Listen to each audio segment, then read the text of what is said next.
एक घर में 3 भाई और एक बहन थी। बड़ा और छोटा पढ़ने में बहुत तेज थे।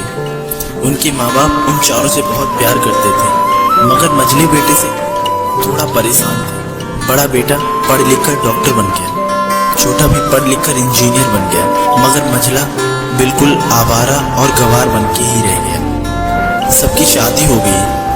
बहन और मझले को छोड़कर दोनों भाइयों ने लव मैरिज की थी। बहन की शादी भी अच्छे घराने में हुई थी। आखिर भाई सब डॉक्टर और इंजीनियर जो थे, अब मझले को कोई लड़की नहीं मिल रही थी। बाप भी परेशान और माँ भी परेशान।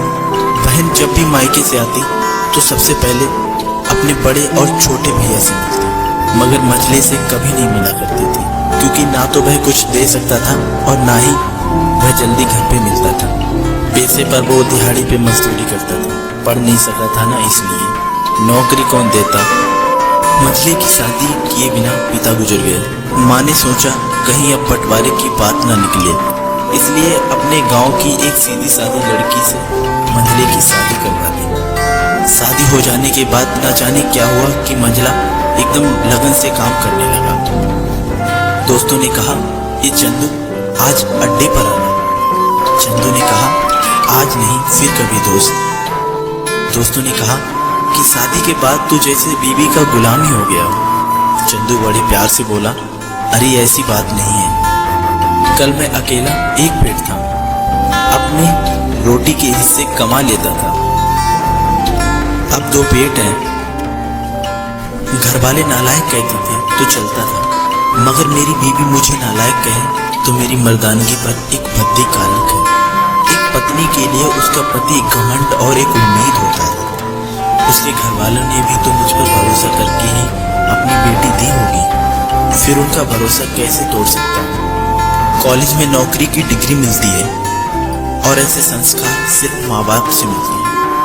इधर घर पर छोटा और बड़ा भाई और उनकी पत्नियां मिलकर फैसला करती हैं कि जायदाद का बंटवारा हो जाए, क्योंकि हम दोनों लाखों के बराबर कमाते हैं, लेकिन मझला ना के बराबर कमाता है। ऐसा नहीं होगा।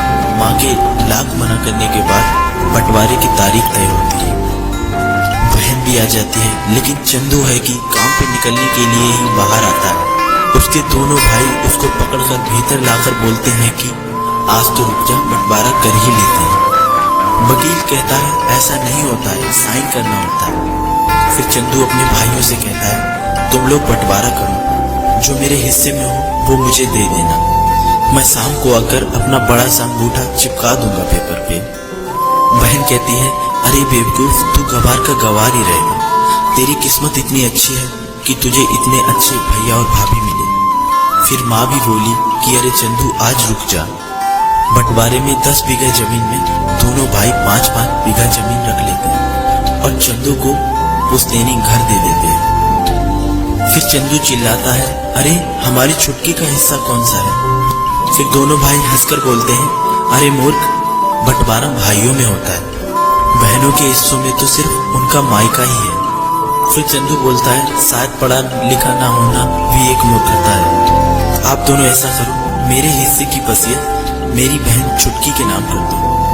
फिर दोनों भाई चकित होकर बोलते हैं, फिर तू? चंदू माँ की ओर देखकर मुस्कुराकर बोलता है, मेरे हिस्से में माँ है। फिर अपनी बीवी की ओर देखकर मुस्कुराकर बोलता है, क्या मैंने गलत कहा? उसकी पत्नी अपनी सास से लिपट कर कहती है, इससे बड़ी वसीयत क्या होगी मेरे लिए कि मुझे माँ जैसी सासू मिली और बाप जैसा ख्याल रखने वाला पति मिला। बस यही शब्द थे जो बंटवारे को सन्नाटे में बदल देते हैं। बहन दौड़कर रोकर अपने गंवार भैया के गले से लगती है और कहती है, मुझे माफ कर दे भैया, क्योंकि मैं समझ ना सकी आपको।